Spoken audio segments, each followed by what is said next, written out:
Aos irmãos do Panorama Bíblico, saudações de paz e a todos quantos receberam essa mensagem, que você possa se inscrever nesse canal e compartilhar essa mensagem com alguém que será também abençoado pela palavra de Deus. Neste vídeo, iremos falar acerca da família, que é o maior ministério dado por Deus ao homem. Eu tenho certeza que Deus ele falará de uma forma poderosa ao seu coração. Essa é a palavra que Deus reservou para este momento. Como texto base, quero ler aqui em Gênesis capítulo 2, versículo 18. E disse o Senhor Deus: não é bom que o homem esteja só. Far-lhe uma adjutora que esteja como diante dele. Ainda o versículo 24 diz: portanto, deixará o varão, o seu pai e a sua mãe, e apegar-se-á à sua mulher, e serão ambos uma carne. Vivemos em uma época em que a instituição família ela sofre ataques deliberados, constantes. Uma época em que o divórcio ele cresce, a autoridade paternal e maternal é constantemente questionada por leis de procedência maligna e os valores bíblicos são rejeitados e muitos lares passam a viver em crise. Entretanto, a família, como nós acabamos de ler, ela não foi criada pela sociedade, ela não foi criada pelo governo, por algum pensador. Ela foi instituída por Deus antes da criação da igreja e também do Estado.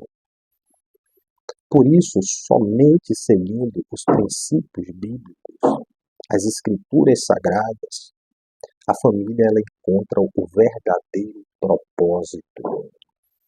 A família ela é uma instituição divina, como falamos, e não humana. Em Gênesis 2,18, o texto diz: não é bom que o homem esteja só. Então veja que essa é a primeira instituição criada por Deus, a família.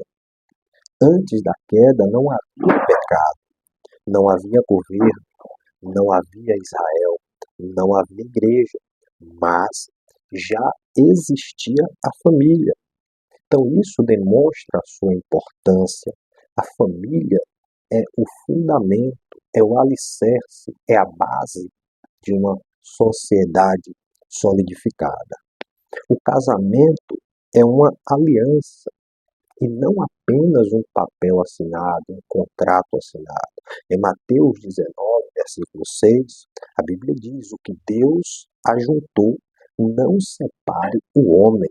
Hoje o casamento ele é tratado como um contrato. Na Bíblia ele é uma aliança. E a palavra hebraica para aliança, berit, significa compromisso permanente. Então, a aliança não é um compromisso passageiro, transitório, limitado às estações e ao tempo. A aliança é um compromisso duradouro, permanente. Deus é a testemunha dessa união. Em Malaquias 2, versículo 14, a Bíblia diz: o Senhor foi testemunha entre ti e a mulher da tua mocidade. E dentro dessa instituição, nós temos a divisão dos papéis. Os maridos, por exemplo, em Efésios capítulo 5, versículo 25, a palavra do Senhor diz: maridos, amai vossas mulheres, como Cristo amou a igreja. Então, observe que o padrão não é cultural, o padrão não é um padrão social, humano, é um padrão onde Cristo ele deve ser exaltado. O marido deve demonstrar amor pela mulher como Cristo amou a igreja. Cristo ama, protege, sacrifica-se, serve e lidera a comunidade. Então o marido ele não pode ser um ditador, O marido, ele não pode ser alguém que domina com ira ou cólera. Ele deve ser alguém que deve olhar para Cristo e amar a sua esposa como o próprio Cristo amou a sua igreja. A liderança bíblica, diferente do que muitos pensam, não é autoritarismo, é serviço.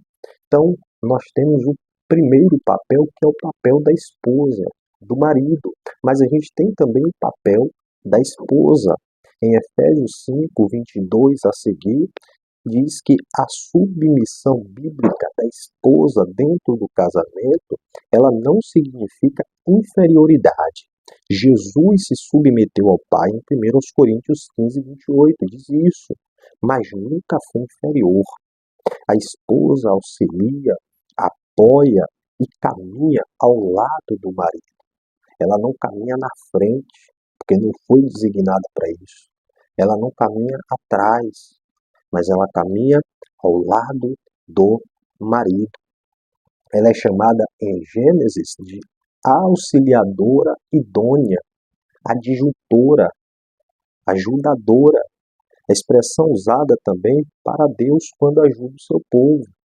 Deus é o auxiliador do seu povo, o ajudador do seu povo.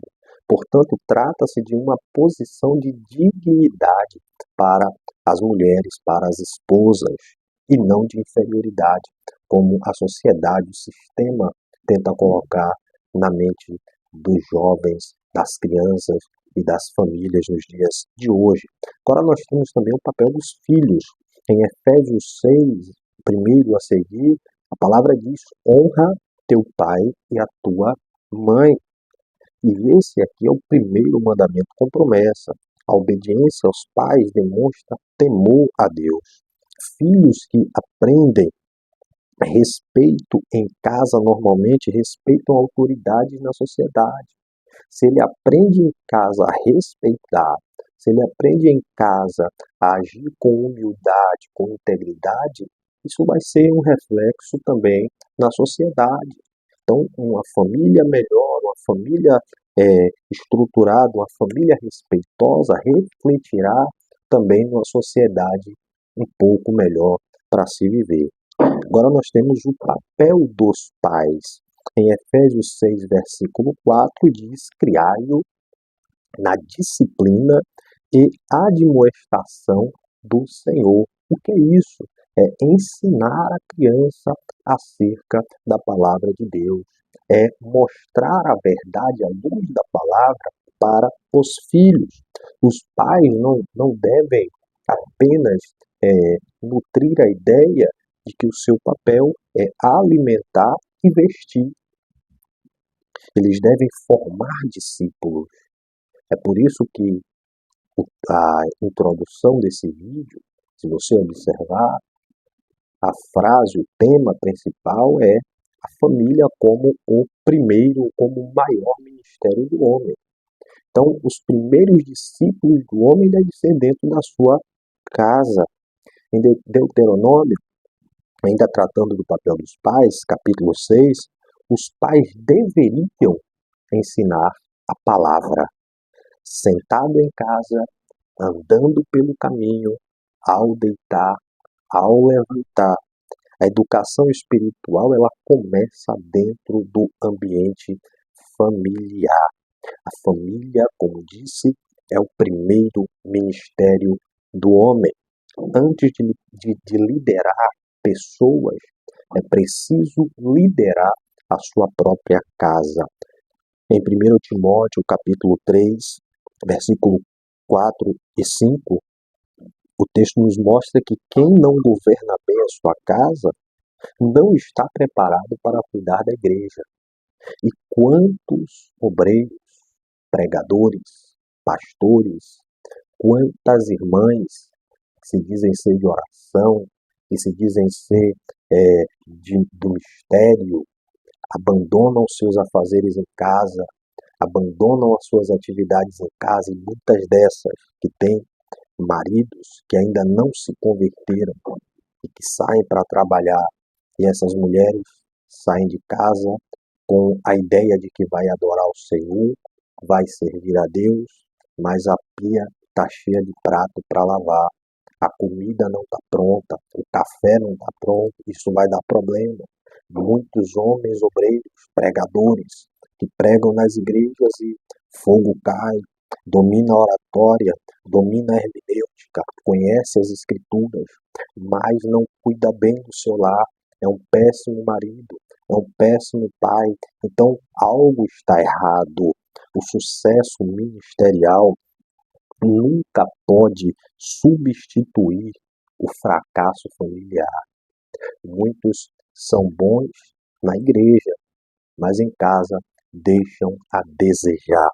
Satanás ele sempre vai procurar situações, jeitos, maneiras para atacar a família e tentar destruí-la. Desde Gênesis, no Éden, atacou o casamento, trouxe divisão, gerou vergonha, causou culpa. Hoje, nos dias atuais, ele continua fazendo o mesmo, só que com novas ferramentas.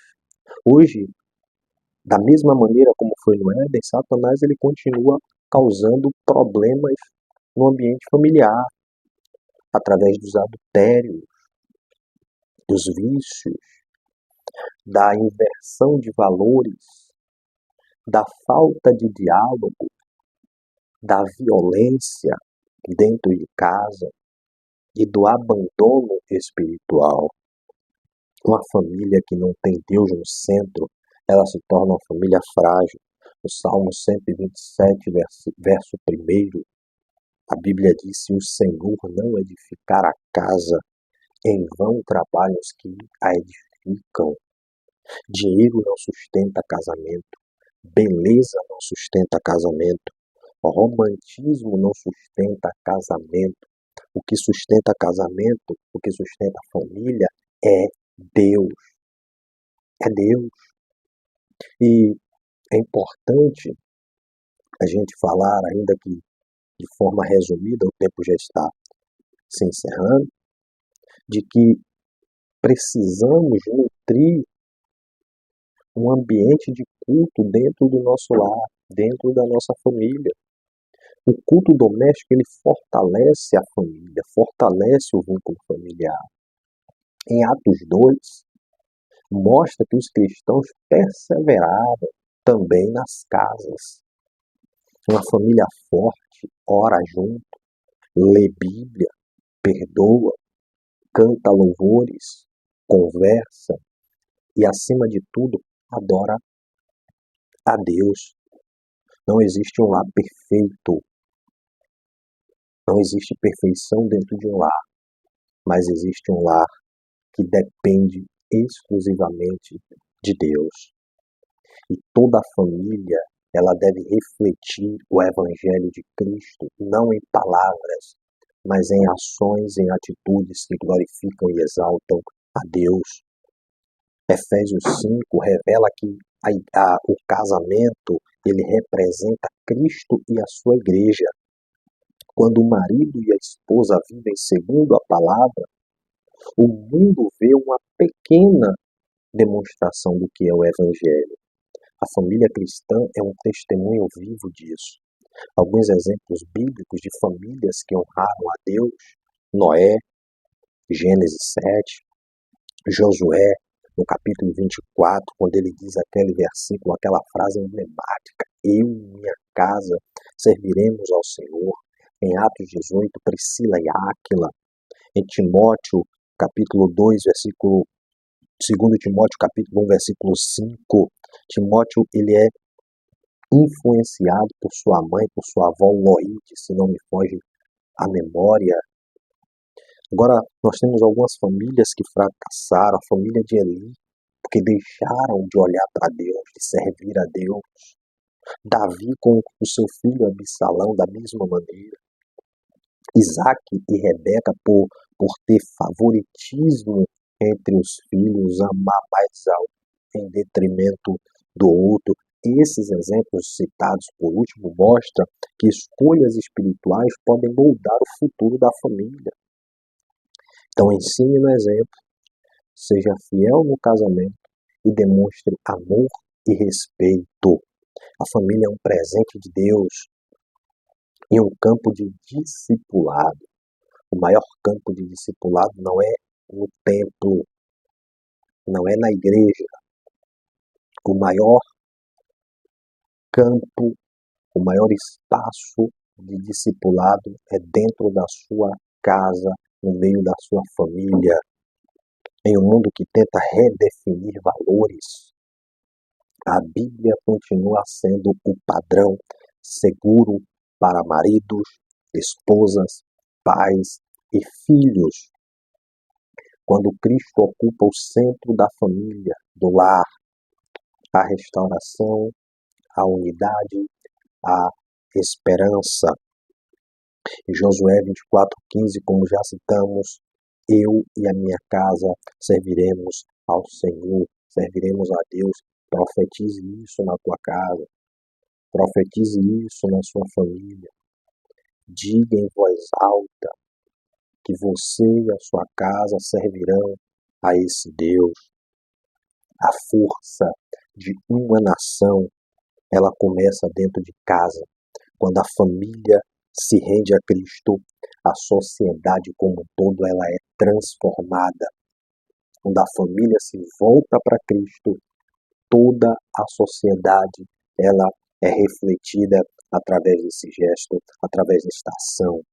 Que Deus nos abençoe e que nos dê graça para que possamos continuar ajudando a nossa família, ajudando aqueles que têm filho, ajudando toda a nossa parentela de alguma forma, seja em oração, seja em palavra, e acima de tudo, para que eles aprendam o verdadeiro sentido da vida e aprendam a amar a Cristo acima de todas as coisas. Deus nos abençoe. Paz do Senhor.